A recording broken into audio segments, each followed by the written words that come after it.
so far when you've got a head start.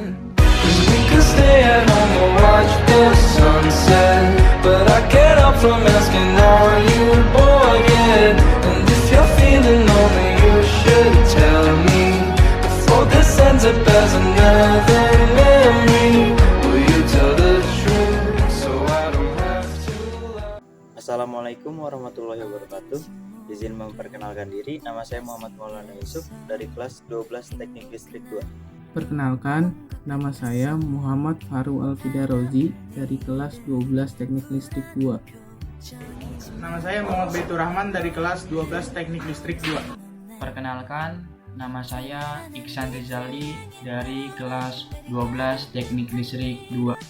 Perkenalkan, nama saya Ahmad Horidinar dari kelas 12 Teknik Listrik 2. Menyusun laporan keuangan. Laporan keuangan merupakan informasi akuntansi paling krusial yang mengendalikan seluruh aktivitas finansial perusahaan. Sayangnya, banyak pembisnis yang belum menyadari pentingnya laporan keuangan bagi perusahaannya.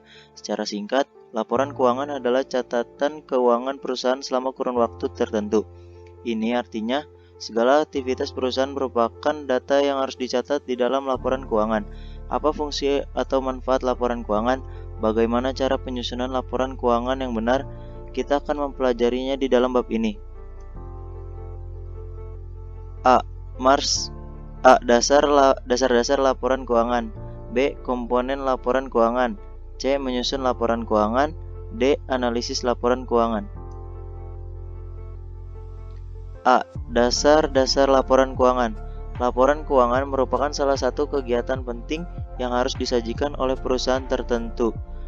Setiap manajemen perusahaan ingin mengetahui seberapa banyak penghasilan dan seberapa besar biaya yang dikeluarkan dalam periode tersebut, sehingga bias diketahui apakah perusahaan untung atau merugi. Untuk itu, diperlukan adanya laporan keuangan yang transparan. Biasanya, setiap akhir periode akuntansi pasti akan ditutup dengan laporan keuangan. Pengertian laporan keuangan. Laporan keuangan adalah laporan yang berisi informasi keuangan sebuah organisasi. Dengan kata lain, laporan keuangan merupakan catatan resmi yang berisi tentang segala macam aktivitas dan keadaan perusahaan. Informasi keuangan tersebut harus disajikan dalam bentuk yang terstruktur dan mudah dipahami. 2. Tujuan laporan keuangan. Laporan keuangan disusun bertujuan untuk menyediakan informasi keuangan suatu perusahaan kepada pihak-pihak yang berkepentingan sebagai pertimbangan dalam pembuatan keputusan-keputusan ekonomi. Adapun Accounting Principles Board Statement mengklasifikasikan tujuan laporan keuangan menjadi 3, yaitu tujuan khusus, tujuan umum, dan tujuan kualitatif, dan menempatkan mereka di bawah suatu kumpulan pembahasan. Tujuan-tujuan ini dapat diringkas sebagai berikut. A. Tujuan khusus dari laporan keuangan. Tujuan khusus laporan keuangan yaitu untuk menyajikan posisi keuangan, hasil usaha dan perubahan lain dalam posisi keuangan secara wajar dan sesuai dengan prinsip-prinsip akuntansi yang berlaku umum. B. Tujuan umum laporan keuangan. Memberikan informasi yang dapat dipercaya tentang sumber kekuatan ekonomi dan kewajiban bisnis untuk mengevaluasi keuntungan dan kerugian, menunjukkan penandaan dan investasi, evaluasi kemampuan untuk memenuhi komitmennya, dan menunjukkan berbagai dasar sumber daya bagi pertumbuhannya. C. Tujuan kualitatif dari laporan keuangan. Laporan keuangan harus memiliki relevansi, artinya pengguna dapat memilih informasi dalam laporan keuangan yang dapat membantunya untuk mengambil keputusan ekonomi mereka. 3. Manfaat laporan keuangan. Laporan keuangan merupakan komoditi yang bermanfaat dan dibutuhkan oleh semua pihak. Karena laporan keuangan dapat memberikan informasi yang dibutuhkan pemakainya dalam dunia usaha yang dapat menghasilkan keuntungan atau laba. Laporan keuangan disajikan kepada banyak pihak yang berkepentingan, termasuk manajer, kreditur, pemerintah, dan pihak-pihak lainnya. Manfaat atau pemakaian laporan keuangan oleh para pemakai tersebut dapat dijabarkan sebagai berikut. A. Pemilik perusahaan menilai prestasi atau hasil yang diperoleh manajemen perusahaan. B. Manajemen perusahaan, alat untuk mempertanggungjawabkan pengelolaan kepada pemilik. C. Investor, menilai kondisi keuangan dan hasil usaha perusahaan. D. Kreditur atau banker, menilai kondisi keuangan dan hasil usaha perusahaan dalam jangka pendek maupun jangka panjang. Pemerintah dan regulator menghitung dan menetapkan jumlah pajak yang harus dibayar. 4. Karakteristik laporan keuangan. A. Dapat dipahami. Laporan keuangan harus disajikan dengan cara yang mudah dipahami pemakai. Dalam hal ini, pemakai yang membaca laporan keuangan tersebut harus memiliki pengetahuan yang memadai tentang aktivitas ekonomi dan bisnis, akuntansi, serta kemauan untuk mempelajari informasi dengan ketekunan yang wajar. B. Relevan. Laporan keuangan harus memiliki informasi yang relevan bagi pemakainya, sehingga mereka dapat mengambil keputusan. Informasi yang relevan yaitu informasi yang dapat mempengaruhi keputusan ekonomi pemakai. Artinya, informasi tersebut mengandung evaluasi peristiwa masa lalu, masa kini, atau masa depan. C. Keandalan. Keandalan laporan keuangan harus memberikan informasi yang andal atau reliable. Artinya informasi tersebut tidak menyesatkan, disajikan secara jujur, dan menyajikan informasi yang akurat. D. Dapat dibandingkan. Laporan keuangan harus bisa dibandingkan, artinya pemakai harus dapat membandingkan laporan keuangan perusahaan antar periode sehingga dapat mengidentifikasi kecenderungan posisi dan kinerja keuangan. B. Komponen laporan keuangan. Laporan keuangan disusun berdasarkan standar akuntansi keuangan (SAK) yang telah ditetapkan oleh Ikatan Akuntansi Indonesia. SAK memberikan fleksibilitas bagi manajemen dalam memilih metode maupun estimasi akuntansi yang digunakan. 1. Neraca balance sheet. Neraca adalah laporan sistematis tentang aktivitas aset, kewajiban, hutang, dan ekuitas modal perusahaan akhir periode. Tujuannya adalah untuk menunjukkan posisi keuangan suatu perusahaan pada suatu tanggal tertentu. Neraca dapat disusun dengan dua bentuk sebagai berikut. A. Bentuk stafel. Neraca yang disusun dalam bentuk stafel sering disebut dengan bentuk laporan atau vertikal, yaitu menempatkan harta atau aktiva di bagian atas dan kewajiban serta modal di bagian bawahnya. B. Bentuk T. Skontro atau bentuk rekening. Neraca bentuk T atau skontro sering disebut dengan sebelah menyebelah. Pada bentuk ini, penyajian harta atau aktiva di sebelah kiri, sedangkan kewajiban dan modal di sebelah kanan. Laporan laba rugi. 2. Neraca laporan laba rugi. Laporan laba rugi atau yang biasa disebut income statement laporan yang berfungsi untuk memberikan informasi mengenai hasil yang didapat oleh perusahaan dalam periode tertentu, apakah dapat mendapat laba atau rugi. Laporan laba rugi dapat disajikan dengan cara single step dan multi step. Berikut ini penjelasannya. A. Single step income statement. Laporan laba rugi yang disajikan secara single step banyak dipilih karena format yang lebih sederhana dan mudah dibaca. Berikut ini contoh penyajian laporan laba atau rugi secara single step. B. Bentuk bertahap multi step. Penyusunan laporan laba rugi dalam bentuk ini disusun secara bertahap, mulai dari kelompok pendapatan dan beban usaha, pendapatan luar usaha dan beban luar usaha, sampai dengan kelompok pendapatan lain-lain dan beban lain-lain. Bentuk multi-step ini banyak digunakan di perusahaan dagang atau perusahaan industri. C. Menyusun laporan keuangan. Ujung dari proses akuntansi adalah menyusun laporan keuangan. Proses akuntansi dimulai dari transaksi berupa bukti-bukti pembukuan yang dicatat dalam jurnal.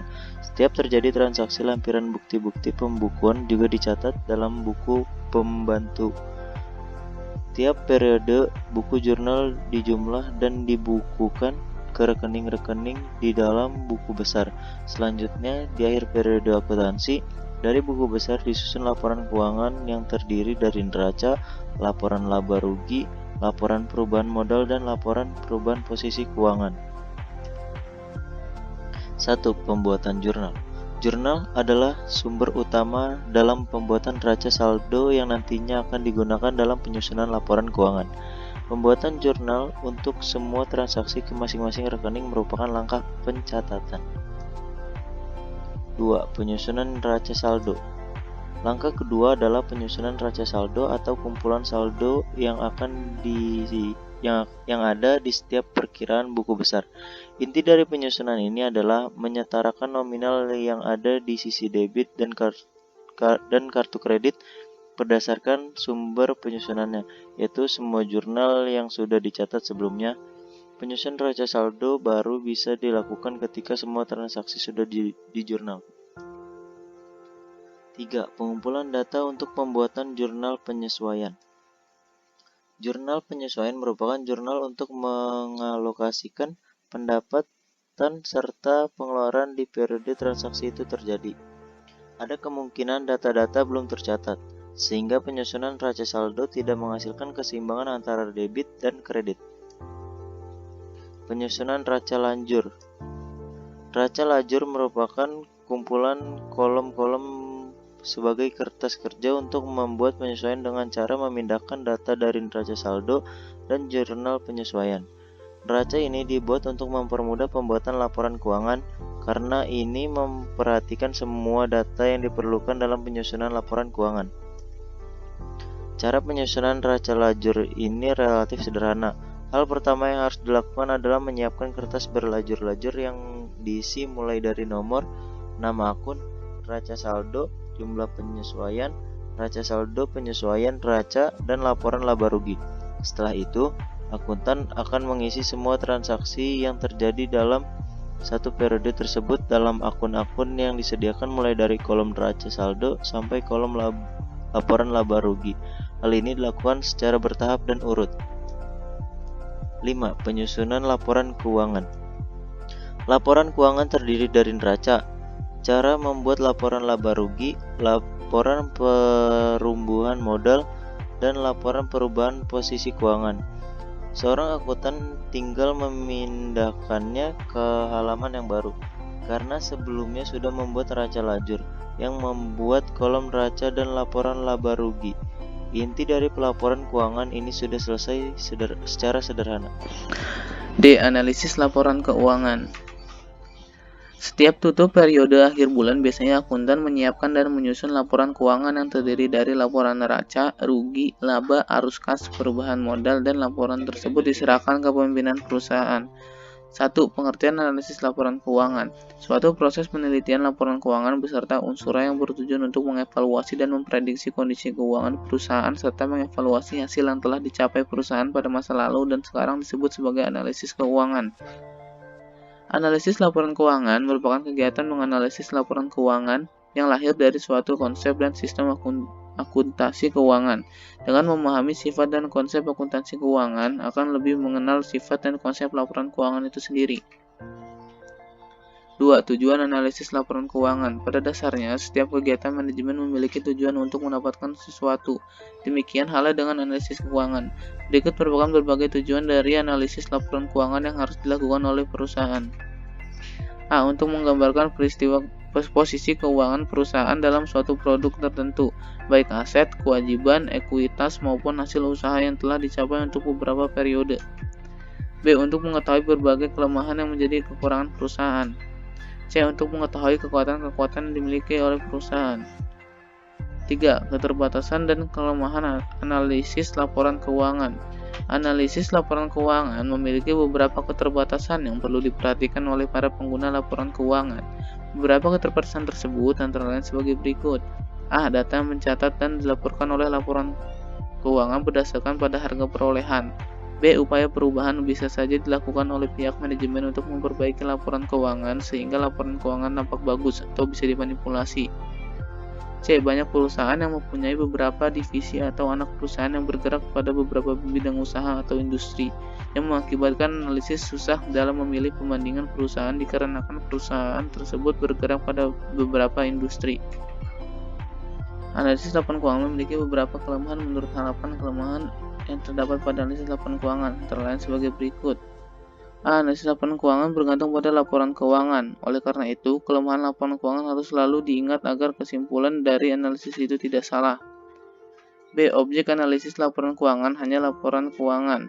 Angka-angka di dalam laporan keuangan tidak cukup untuk menilai suatu laporan keuangan, tetapi harus melihat juga aspek lainnya seperti tujuan perusahaan, situasi ekonomi, situasi industri, gaya manajemen, dan budaya masyarakat. Objek analisis data historis yang menggambarkan masa lalu dan kondisi ini berbeda dengan kondisi masa depan. 4. Metode dan teknik analisis laporan keuangan.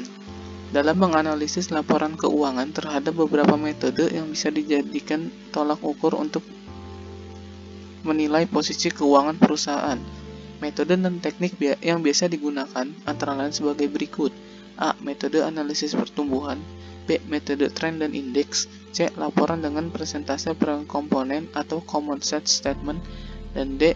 Metode analisis rasio. 5. Analisis rasio keuangan.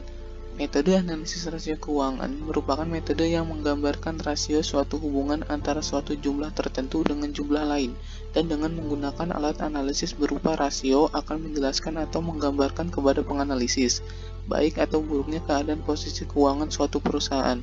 Rasio laporan keuangan adalah perbandingan antara pos-pos tertentu dengan pos lain yang memiliki hubungan signifikan atau berarti.